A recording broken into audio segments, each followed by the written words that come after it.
There is a particular kind of stillness that has nothing to do with calm. I know the difference. I learned it the hard way in a fluorescent-lit transit hub at 2 in the morning, watching a man sit completely still while 3 other men quietly closed the distance around him. Nobody raised their voice that night. Nobody ran. The violence, when it came, was almost polite. That was 6 years ago. I still think about it more than I should. Tonight, I am carrying 2 plates of galbi to table 9 when I feel it again. Not a sound, not a movement. Just a shift in the room's weight, the kind you only notice if you have spent enough time in spaces where people are paid to keep things from looking wrong. I set the plates down without looking at the food.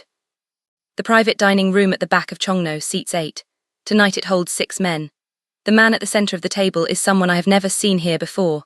He arrived with 2 others, both of them quiet, well-dressed, positioned on either side of him, the way people position themselves when their job is proximity. The 3 men already seated when he arrived ordered without opening the menus. That is the detail I cannot let go of.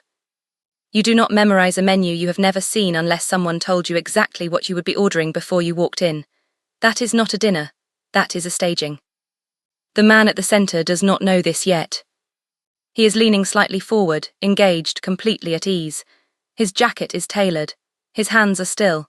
He has the particular composure of someone who has spent years being the most dangerous person in any room he enters. Right now he is not. I make one slow pass to refill water glasses. I count the exits. 3 doors, 2 of them now have a body standing near them that was not there 12 minutes ago. My hand does not shake, but the rest of me wants to. I return to the service corridor and stand with my back against the wall. 4 seconds, that is how long I allow myself to stop moving. 4 years ago I stood somewhere very similar, not a corridor, a stairwell, and talked myself out of what I knew. I told myself I was misreading the situation, that it was not my place, that I did not have enough to be certain. I used every reasonable-sounding word I could find to justify staying quiet. 3 days later, my brother Damon was in a hospital bed. He survived. The version of me that stayed silent that night did not survive in the same way. She is still here, but she is quieter than she used to be, and she does not sleep well, and she has never once stopped wondering what would have happened if she had just said something. I am not going to wonder again. Back on the floor, I move to the service station closest to the private room. From this angle, I can see the full table. The man at the center, the one who arrived with 2, is speaking. His posture has not changed. He still does not know.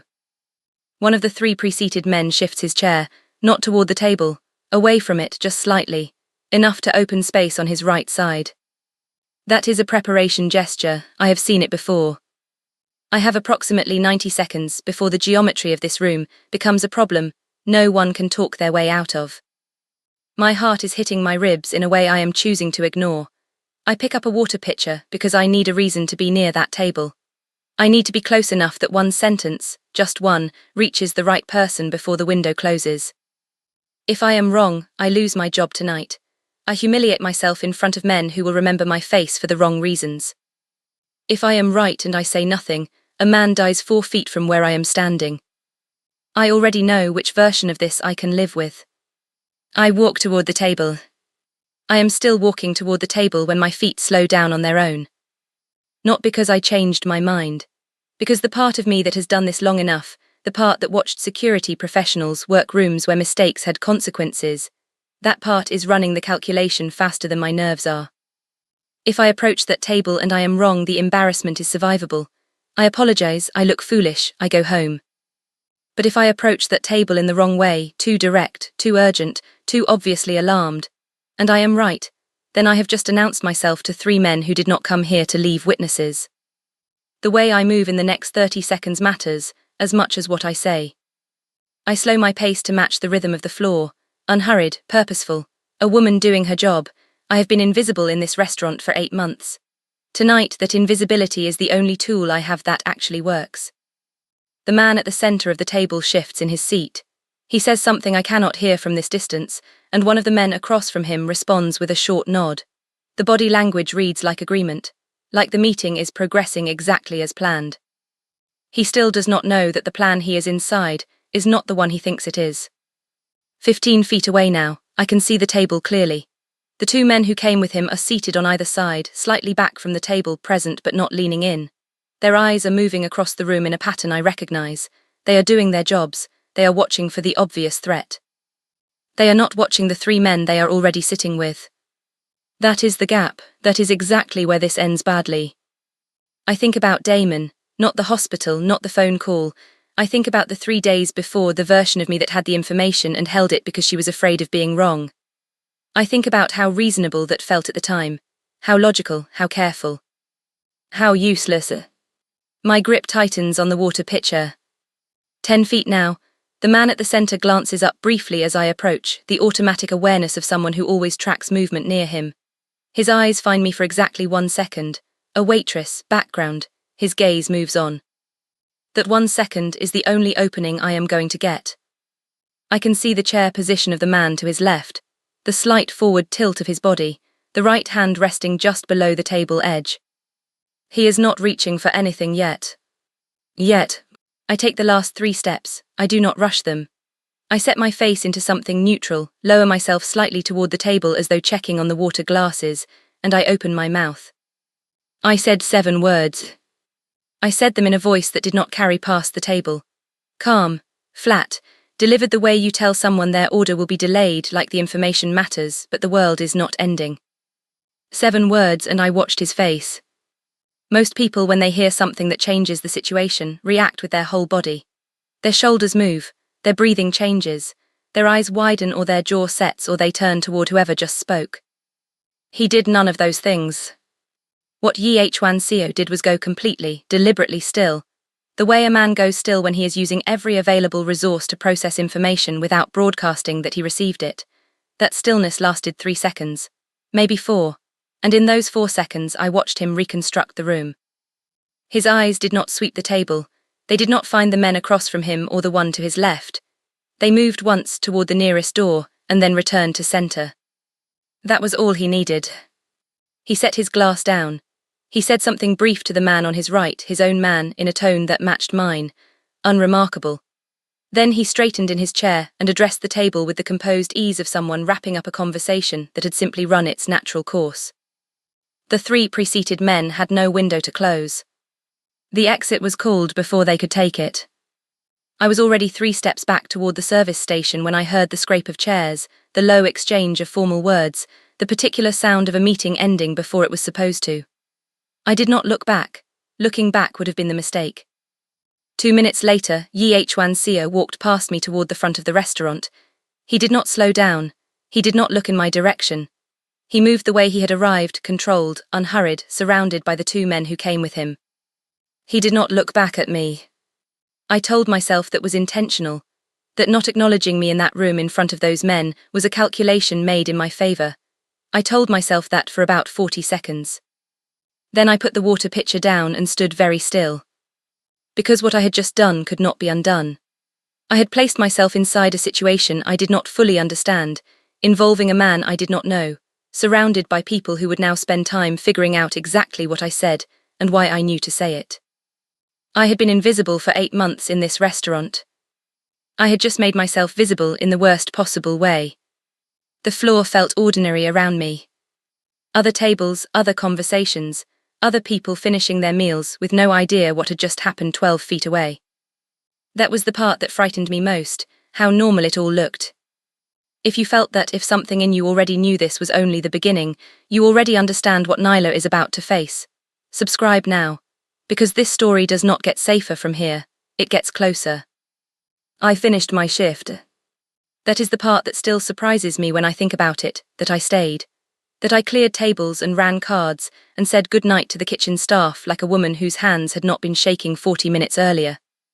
I stayed because leaving suddenly would have been its own kind of signal, and I had already made enough of those for one night. The man who approached my station did so 20 minutes after Waitress left. He did not sit down. He stood at the edge of my section with the patience of someone who was not in a hurry because he did not need to be. Medium height. Nothing remarkable about him except the way he held himself, weight distributed evenly, shoulders back, the particular stillness of a man who had been trained to wait. He waited until I was close enough that no one else would hear him. Then he asked me what I had said to the man at the table. He did not raise his voice. He did not touch me. He framed it almost like curiosity, just something he'd noticed, nothing serious, and if I had been anyone else it might have landed that way. I told him I had asked about allergies, that one of the gentlemen had flagged a concern earlier in the evening and I was following up. I kept my voice bored, slightly apologetic, the voice of a woman reciting routine. He watched me for a moment that lasted longer than it should have. Then he said, "Of course," and walked out. I drove home in silence. No music, no calls, just the road and the specific quality of quiet that follows a near miss, the kind where your body understands what happened before your mind is ready to name it. I got home at 11:14. I locked both locks. I sat on the edge of my bed and did not move for a long time. The next morning, my locker had been searched. If you already know this is not over, you're right. Subscribe, because what comes next is the part she didn't see coming. Nothing was missing from the locker, that was the point. A theft would have been clumsy. This was a message, clean, professional, delivered without a word. Someone had been inside that space, gone through everything in it and left it looking almost exactly as I'd left it. Almost. The zipper on my bag was pulled 2 inches further than I keep it. My spare apron was folded differently. Small things. The kind of things only I would notice. Which meant whoever did it either did not care if I noticed, or wanted me to. I stood in front of that locker for a full minute before I closed it and went to work my section like nothing had happened, because that was the only move available to me. Reacting visibly would tell them I understood the message. Leaving would tell them I was afraid enough to run. Both of those things would cost me more than the shift. So I stayed, and I paid attention to every person who walked through the restaurant door. By noon I had confirmed 2 things. First, the man from the night before had not returned. Second, someone had, a different man, this time a customer, seated in my section by request. He ordered coffee. He read nothing. He watched the room the way people watch rooms when watching the room is the actual job. He stayed for 90 minutes, left a generous tip. I did not touch the money until after he was gone, and then I stood holding it and thinking about what it meant that they had sent someone patient enough to sit for an hour and a half just to look at me. It meant they were not finished asking their question, they had just changed the method.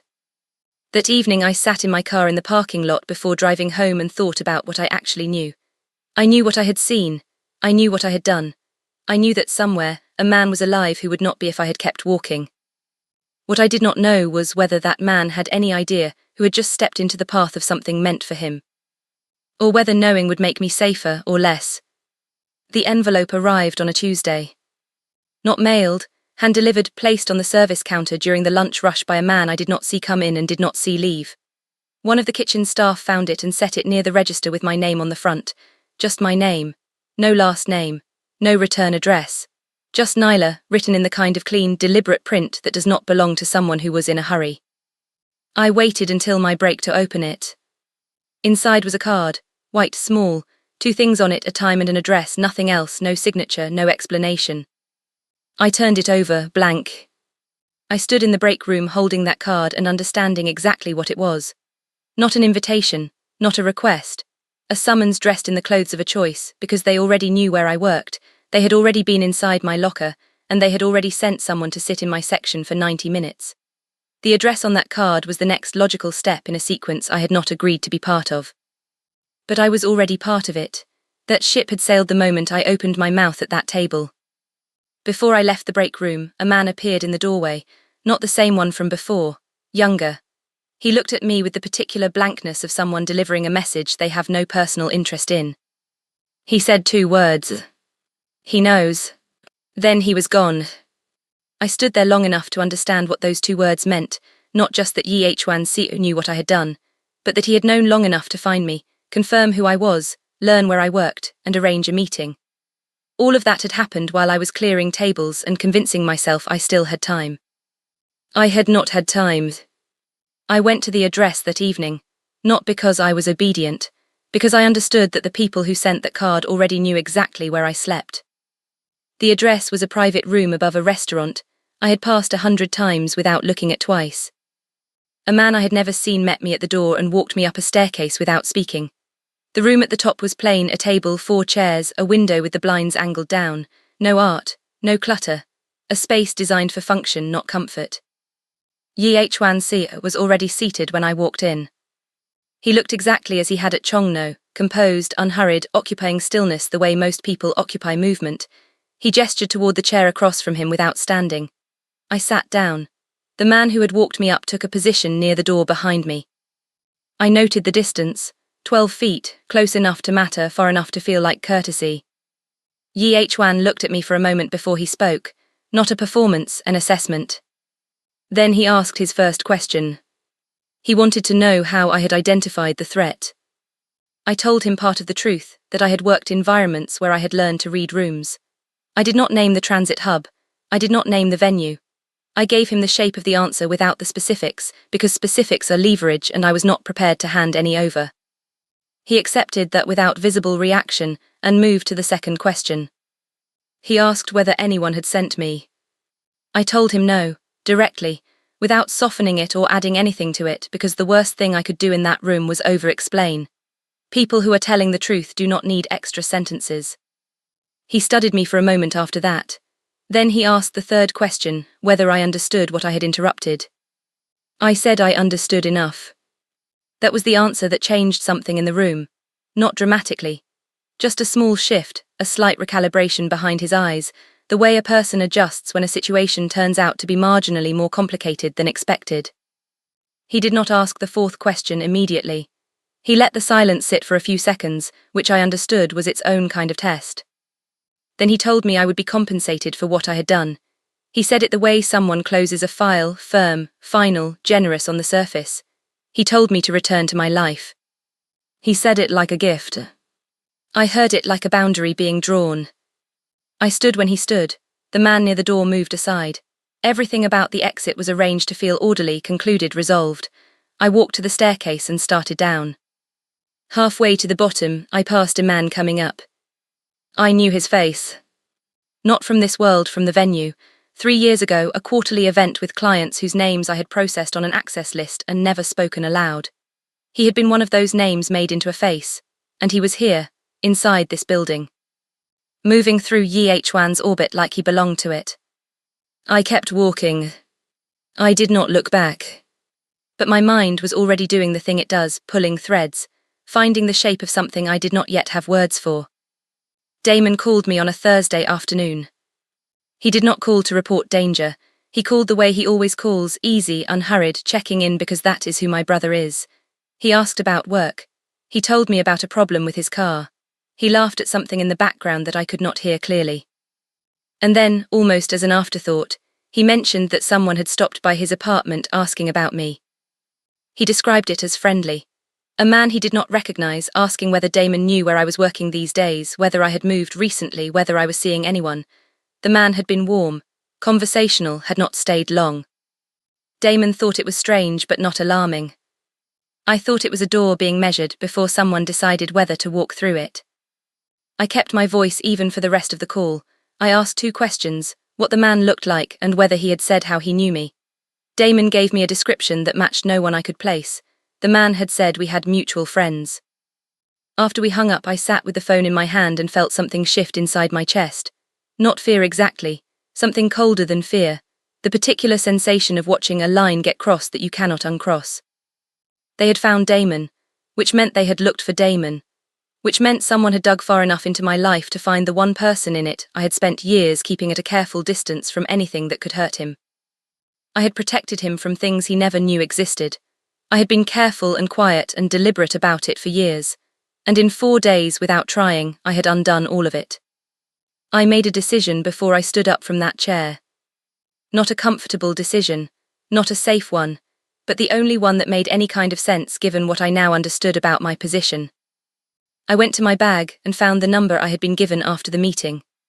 A contact point passed to me on my way out, slipped into my jacket pocket without ceremony, the way people in that world transfer information they want deniable. I had not planned to use it. I used it. I sent one message, no introduction, no context, just a name, the man I had seen on that staircase, and 3 words attached to it. He visited Damon. I did not ask for help. I did not explain. I delivered the information the only way it would be received seriously in that world, clean, direct, and without anything attached that could be read as weakness. Then I put the phone down and waited. Because I had just moved from the edge of this situation to somewhere much closer to the center of it. And the only question that mattered now was whether the center would hold. The people watching closely already know what that message just started. Drop your read in the comments. Who do you think the man on that staircase is really moving toward next? The response came 6 hours later. Not a call, a single line sent back through the same channel, confirmed, stand by. And then nothing, no follow-up, no explanation of what confirmed meant or what standing by was supposed to look like. Just those 2 words and the particular silence that follows when someone powerful decides to move on information you gave them. I stood by. I went to work the next morning, I served tables, I watched the door, I kept the number close. 2 days passed before anything changed. On the 3rd day, I noticed that the restaurant felt different. Not in any way I could immediately name. The tables were full, the kitchen was running, the noise level was normal. But there was a man at the bar who had been there the previous evening as well, and his coffee cup was always full in a way that suggested someone was keeping it that way on purpose. He was not watching me, he was watching the room. I understood then that standing by had not meant doing nothing. It had meant that something was already in motion around me that I could not see directly. That evening, through a source I will not name, I received a partial picture of what my message had set in motion. The man on the staircase, the one I had recognized from the venue, had a name inside Yichuan's network. A mid-level position, logistics adjacent, with access to scheduling and location information. The kind of position that would know where a private dinner was being held. The kind of position that would know which table to reserve and how early to arrive. He had been inside the network for 4 years. He had been working against it for at least 2.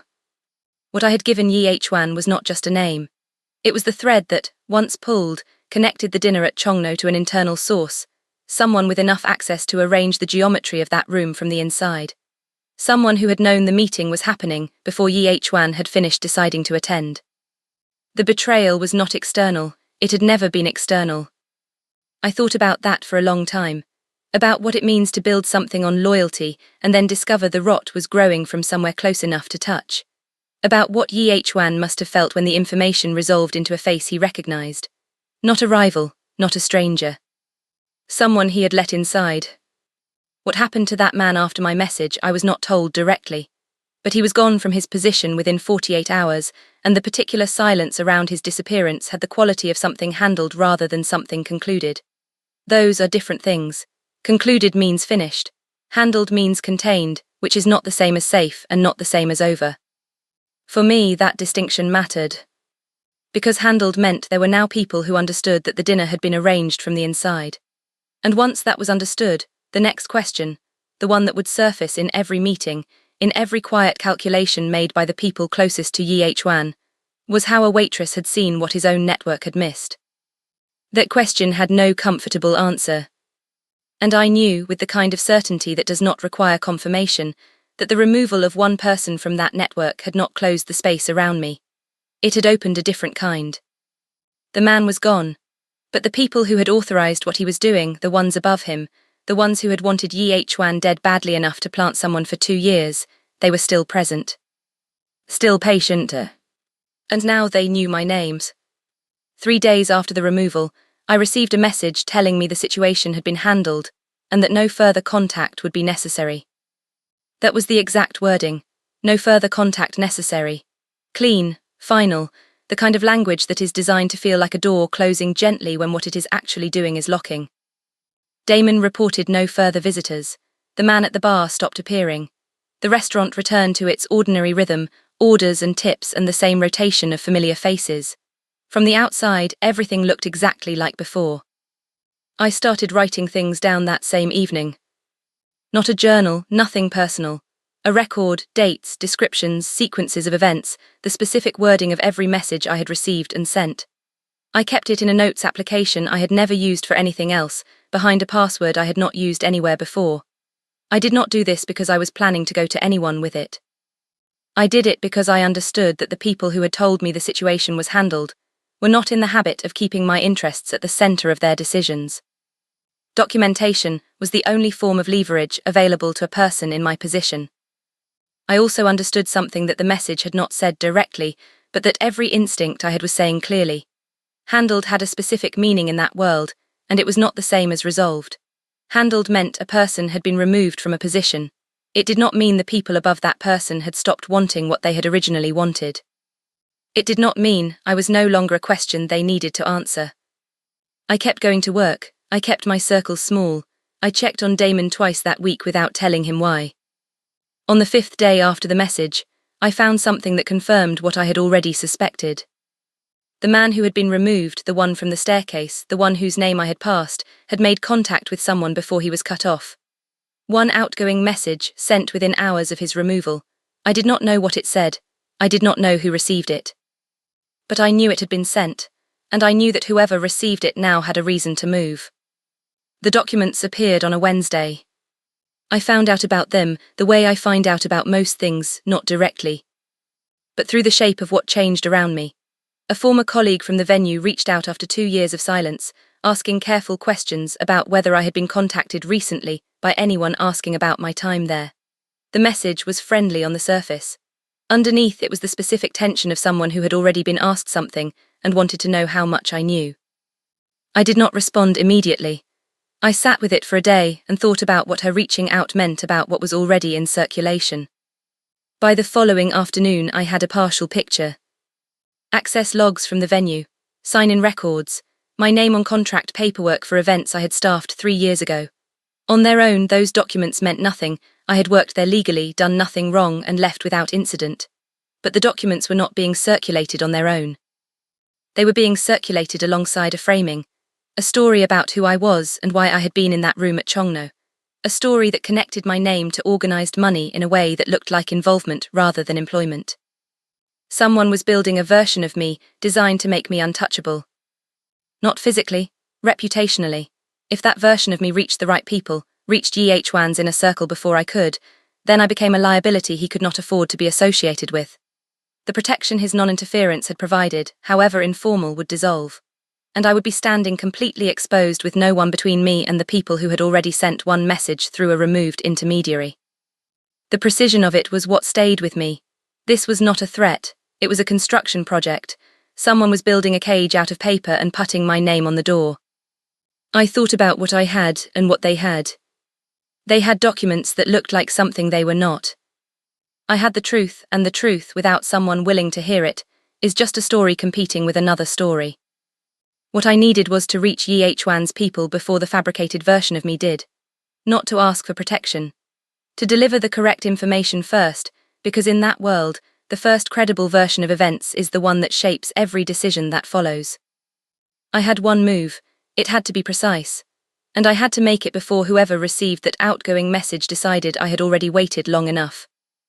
I sent the information before the fabricated version of me could arrive first. Not everything, enough, a precise summary of what was being circulated, where it had originated, and what it was designed to do, delivered through the same channel I had used before, in the same clean, direct language that had worked once already. I did not attach a request to it. I did not ask for anything. I stated what was happening and let the accuracy of it do the work. Then I waited again. What I did not know, what I only pieced together later, was that my message had arrived in the middle of something already in motion, inside Yi Huan's structure. The fabricated documents had reached his people before I sent the correction. Not by much, but enough that by the time my message landed, there were already 2 positions being argued in a room I was not in, about a woman none of them fully understood. One position held that I had attracted too much attention, that my name was now connected to too many moving parts, and that the cleanest resolution was also the most permanent one. The people making this argument were not wrong by the logic of their world. They were applying a framework that had kept that structure intact for years. I was a variable that kept producing consequences, variables like that get resolved. The second position was simpler. The information I had provided about the staircase man had been accurate. The pattern I had identified at Chongno had been real. Removing someone who had been right about an internal betrayal, on the basis of documents designed by the people behind that betrayal, would mean handing a victory to the same faction that had tried to kill Yi Huan in the first place. I found out later that Yi Huan had listened to both positions in full before he said anything. What he said when he finally spoke was brief. He did not frame it as protection. He did not use that word. He designated me without explanation, without announcement, as someone under a specific non-interference agreement. In the language of his world, that meant no one inside his structure was authorized to move against me without his direct instruction. It was not safety, it was a category. But in the architecture of that world, the category was real, and the people in that room understood what it meant. What it also meant, what no one said aloud but everyone in that room already knew, was that the faction who had wanted me resolved would not accept the decision without response. Yi Chuan had just drawn a line. The people on the other side of it would now decide how seriously they intended to test it. I did not know any of this when it happened. I found out in pieces, the way I find out most things. What I did know was that 2 days after I sent my message, no one had moved against me. And on the third day, Damon called to tell me that a man he had never seen before had asked him to pass along a message to me, that something involving his sister had been taken care of. That was when I understood the line had already been tested. The trap around Damon was built the same way the dinner at Chongno had been built. Quietly, in advance, using access and patience and the assumption that the target would not see it coming until the geometry was already complete. Damon received a call from someone he trusted, a friend, a real one, someone with no connection to any of this, asking him to stop by a location that evening to pick something up. The friend had been asked to make that call by someone he barely knew, in exchange for a favor that seemed unrelated. Neither of them understood what they were part of. I understood it when Damon texted me the address 40 minutes before he planned to leave. I had seen that street before, not in person, on a list. 3 years ago at the venue, processing an access record for a private event, I had moved a name through a system and noted the associated address the way I noted everything. Quietly, without comment, filed somewhere in the back of my mind where it sat until something made it relevant. It was relevant now. I called Damon and told him not to go. I did not explain why. I told him something had come up and I needed him to stay where he was until I called him again. He pushed back. It was a simple errand. It would take 20 minutes. I told him I needed him to trust me the way I had always trusted him to stay inside the boundaries I had quietly drawn around his life without ever explaining them. He stayed. I did not go to the address either. That was the discipline the situation required, not to walk toward the trap but to remove the reason for it. Without Damon at that location, the setup had nothing to close around.